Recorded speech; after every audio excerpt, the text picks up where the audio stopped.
जय हिंद। स्वागत है आपका गुप्ता एग्जामो यूट्यूब चैनल पे। इस सीरीज में जैसा कि आप जानते हैं कि कुल 1700 क्वेश्चन आंसर है राजनीतिक शास्त्र के, जो कि आपकी सभी प्रतियोगी परीक्षाओं के लिए अति महत्वपूर्ण क्वेश्चन आंसर है।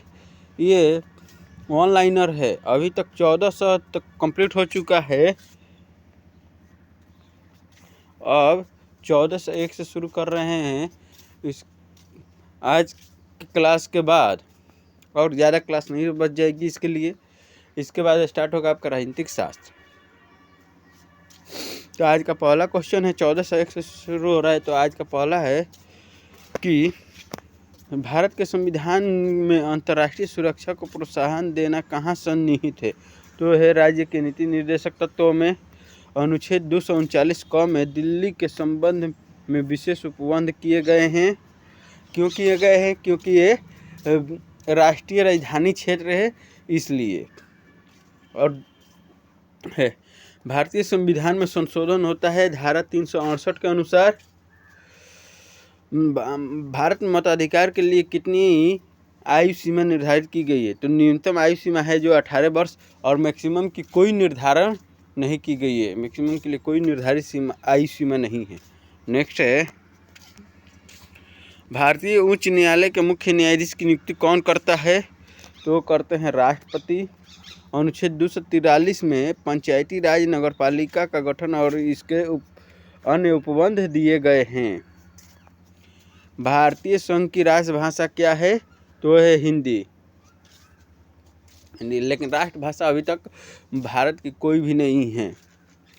भारतीय संविधान का कौन सा अंग समाजवादी व्यवस्था करने की प्रेरणा देता है? तो है राज्य के नीति निर्देशक तत्व। नेक्स्ट है, भारतीय संविधान की प्रस्तावना के अनुसार भारत के शासन की सर्वोच्च सत्ता किसमें निहित है? तो है जनता में।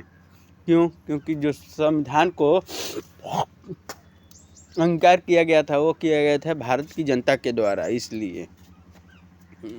अनुच्छेद 24 के मौलिक अधिकार में क्या वर्णित है? तो बच्चों को शोषण के विरुद्ध अधिकार, मतलब जो बच्चों का शोषण होता है उसके विरुद्ध अधिकार, जैसे कि बाल मजदूरी कराना, उनको ज़बरदस्ती किसी न किसी कार्य में लगाना या उनके साथ दुर्व्यवहार करना, अधिकांशतः ऐसा कार्य बच्चियों के साथ होता है। या घर के किसी घर पे रह कर जो दाई का काम होता है वो काम करवाना, और उसके साथ साथ अनैतिक आचरण करना, अनैतिक कार्य करना, ये सभी इसके अंतर्गत आते हैं। भारत में स्वतंत्रता के पश्चात प्रथम मंत्रिमंडल का कानून मंत्री कौन था? तो ये थे B.R. अम्बेडकर, यानी बाबा भीमराव अम्बेडकर थे। भारतीय संविधान भारत का वर्णन किस रूप में करता है? तो करता है राज्यों के संघ के रूप में। नेक्स्ट है, विश्व का सबसे बड़ा लिखित एवं सर्वाधिक व्यापक संविधान किस देश का है?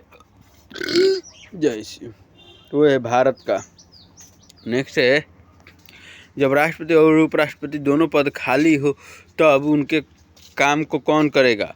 तो करेंगे भारत के मुख्य न्यायाधीश। अगर मुख्य न्यायाधीश भी अनुपस्थित हो तो जो भी वरिष्ठतम उस समय न्यायाधीश उपस्थित होंगे वहीं पद को संभालेंगे।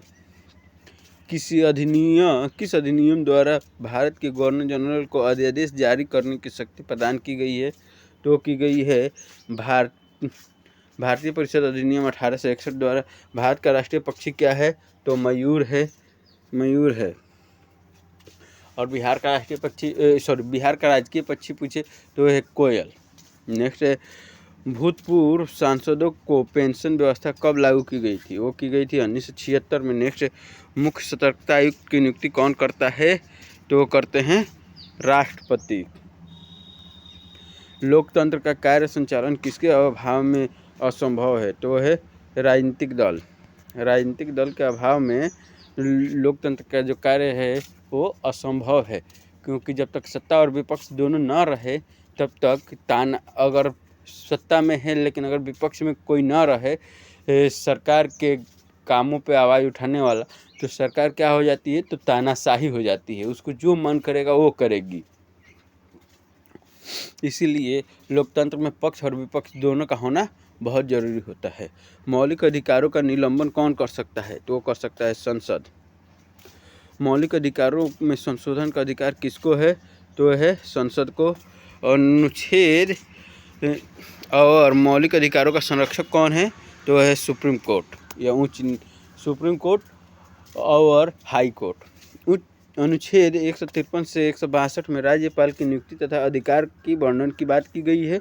संविधान के प्रथम अनुच्छेद के अनुसार भारत राज्यों का यूनियन है।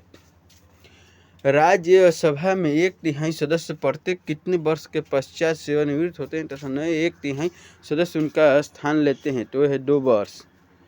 राष्ट्रपति लोकसभा में आंग्ल भारतीय समुदाय के कितने सदस्यों व्यक्तियों के प्रतिनिधित्व न होने की स्थिति में मनोनीत कर सकता था? तो वो 2 था।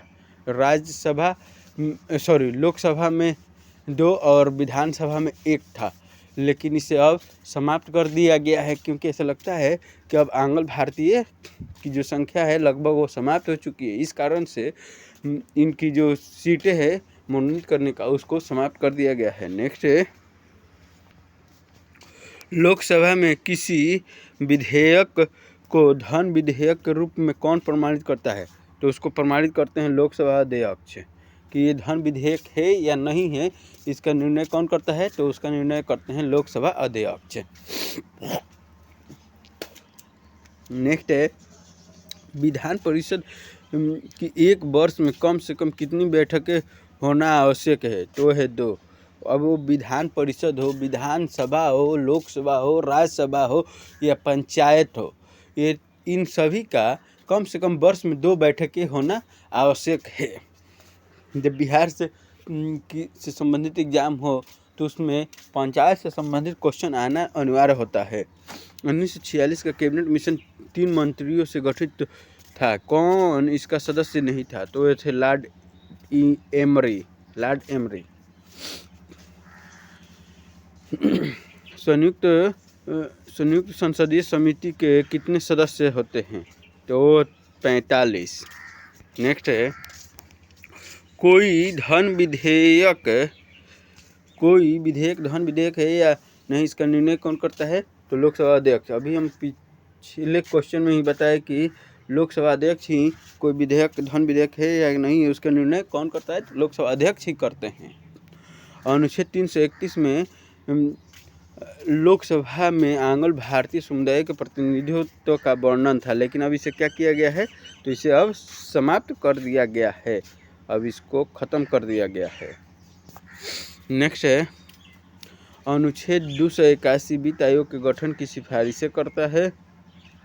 नेक्स्ट है, उत्तराखंड राज्य के सृजन के समय 11वें वित्त आयोग ने इसे निम्नलिखित राज्य का दर्जा दिया था, तो विशेष वर्ग राज्य का दर्जा दिया था, लेकिन जो इसे अब समाप्त कर दिया गया है। संविधान में अनुसूचित जाति एवं जनजाति को क्या परिभाषित किया गया है? तो किया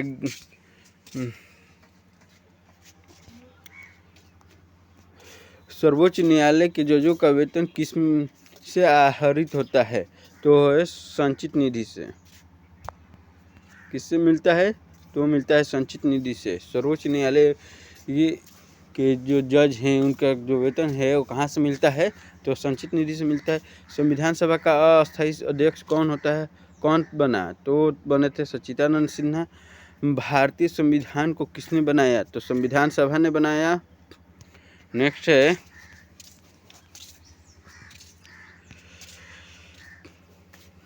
भारत की संचित निधि से धन निर्गमन पर किसका नियंत्रण होता है? तो नियंत्रण होता है संसद का। संसद के दोनों सदनों के संयुक्त अधिवेशन की अध्यक्षता कौन करता है? तो लोकसभा अध्यक्ष करते हैं। कौन भारत में प्रशासन पर विधायी नियंत्रण का एक साधन नहीं है? तो है संसद का विघटन। आज के लिए बस इतना ही, फिर मिलेंगे नेक्स्ट क्लास में, तब तक के लिए जय हिंद।